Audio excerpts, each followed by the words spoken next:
Magandang umaga po. Narito na po ang magiging lagay ng panahon ngayong araw ng Lunes, March 17, 2025.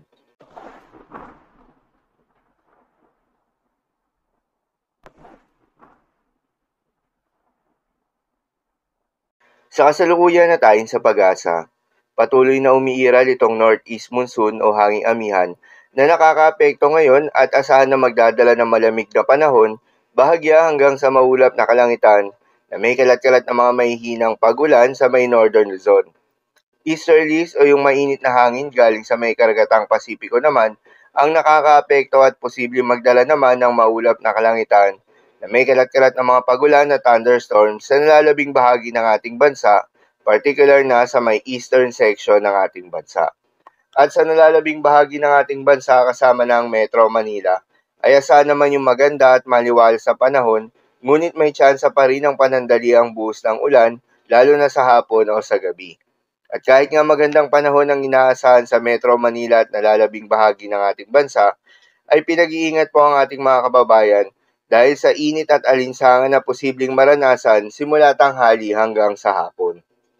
Magandang balita naman dahil ayon sa pag-asa, ay wala pa rin tayong binabantayan na low pressure area o bagyo sa loob o malapit sa Philippine Area of Responsibility na maring makaapekto sa ating bansa hanggang sa susunod na 5 araw.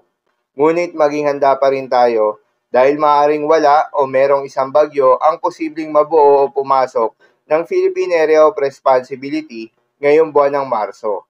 Dahil nga sa epekto nitong easterlies, asahan ngayong araw sa may Northern Samar, Albay, Sorsogon, Catanduanes, Basilan, Sulu at Tawi-Tawi ang maulap na kalangitan na may kalat-kalat na mga pagulan at thunderstorms. Posible ang mga pagbaha o pagguho ng lupa dahil sa katamtaman hanggang sa kuminsan ay malakas na pagulan. Habang sa Batanes, Cagayan at Isabela ay asahan naman yung maulap na kalangitan na may kasama mga pagulan na dulot ng northeast monsoon. Habang sa Cordillera Administrative Region, Ilocos Region at nalalabing bahagi ng Cagayan Valley, ay asahan naman yung bahagyang maulap hanggang sa maulap na kalangitan na may kalat-kalat na mga mahihinang pagulan na dulot pa rin ng northeast monsoon. At sa Metro Manila at nalalabing bahagi pa ng ating bansa, ay asahan naman yung bahagyang maulap hanggang sa maulap na kalangitan na may kalat-kalat na mga pagulan o thunderstorms na dulot ng easterlies. Posible rin na mga pagbaha o pagguho ng lupa during severe thunderstorms.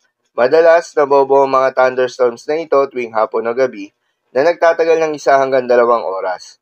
Kaya naman ingat sa mga posibleng banta ng pagbaha at pagguho ng lupa, lalong-lalo na sa mga lugar na inuulan na noong mga nakaraang araw pa. Para naman sa magiging lagay ng mga dagat baybayin, ayon sa pag-asa ay may nakataas pa rin tayo na gale warning sa mga seaboards ng Batanes, Cagayan, kabilang na ang Babuyan Islands at Ilocos Norte. Kapag ganitong may gale warning, payo ng pag-asa ay huwag munang pumalaot yung mga kababayan nating mangingisda at yung may mga maliliit na sasakyan pandagat sa mga nasabing seaboards dahil inaasahan yung maalon hanggang sa napakaalon na karagatan. So yun lamang po para sa lagay ng panahon ngayong araw ng Lunes. Keep safe everyone.